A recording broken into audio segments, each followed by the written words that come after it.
toi, Strasbourg, ville pleine de charme et de mystère. Laisse-moi te parler d'une légende bien connue, celle de la cathédrale et du diable.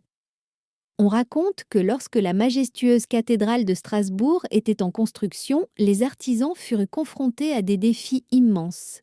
À un moment donné, ils auraient fait appel au diable lui-même pour obtenir son aide en échange de leurs âmes. Le diable, intrigué par un tel défi, aurait accepté, mais sous une condition: il pourrait emporter avec lui l'âme de la première personne qui entrerait dans la cathédrale une fois celle-ci achevée. Les Strasbourgeois, rusés, auraient fait entrer un chien à la place d'un humain.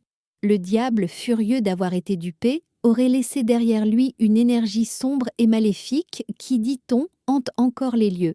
Certains prétendent qu'en observant attentivement les détails sculptés de la cathédrale, on peut trouver des allusions à cette légende. D'ailleurs, le vent qui tourbillonne souvent autour de la cathédrale serait surnommé le vent du diable, comme si le malin cherchait encore à récupérer ce qu'on lui doit. On raconte que le diable, fou de rage après avoir été trompé par les habitants, a laissé derrière lui une trace indélébile. Certains disent qu'il aurait envoûté certaines pierres de la cathédrale, les rendant responsables de malédictions qui frappent les imprudents qui osent les toucher. D'autres prétendent avoir aperçu une ombre étrange rôder dans les ruelles autour de la cathédrale, surtout lors des nuits de tempête, comme si le diable cherchait à se venger. Dans les archives anciennes, on trouve même des récits de personnes qui auraient disparu mystérieusement à proximité de la cathédrale. Leur disparition est attribuée à cette entité maléfique que le diable aurait laissée pour surveiller les lieux.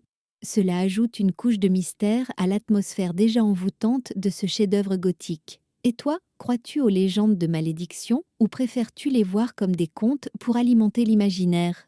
Peut-être as-tu ton propre avis ou un autre mystère de Strasbourg en tête.